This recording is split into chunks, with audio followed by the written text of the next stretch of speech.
ಪುತ್ತೂರಿನಲ್ಲಿ ವಿಮಾನವೊಂದು ಹಲವು ಬಾರಿ ಭೂಮಿ ಮಟ್ಟಕ್ಕೆ ಅತಿ ಸಮೀಪದಲ್ಲಿ ಹಾರಾಟ ನಡೆಸುತ್ತಿದ್ದ ದೃಶ್ಯ ಕಂಡುಬಂದಿದ್ದು, ಕೆಲ ಕಾಲ ಆತಂಕ ಮೂಡಿದ ಬೆನ್ನಲ್ಲೇ ಇದು ಭೂವಿಜ್ಞಾನಕ್ಕೆ ಸಂಬಂಧಿಸಿದ ಸರ್ವೆ ಕಾರ್ಯ ಎಂದು ತಿಳಿದು ಜನರು ನಿಟ್ಟುಸಿರು ಬಿಟ್ಟ ಘಟನೆ ನಡೆದಿದೆ.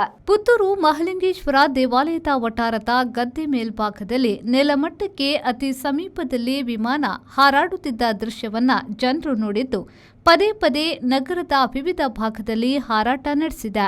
ಸುಮಾರು 10 ರಿಂದ 15 ಸುತ್ತು ಹಾರಾಟ ನಡೆಸಿದೆ.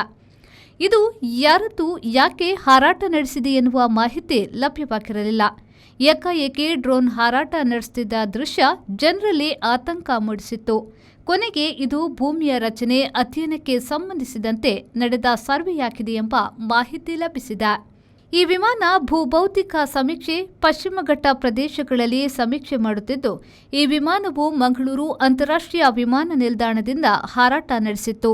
ಖನಿಜ ಸಂಪತ್ತು, ಭೂಗರ್ಭ ಜಲ ಸಂಪನ್ಮೂಲ ಚುಂಬಕ ಕ್ಷೇತ್ರದ ಬದಲಾವಣೆಗಳ ಬಗ್ಗೆ ಮಾಹಿತಿ ಸಂಗ್ರಹಿಸಲಿದೆ.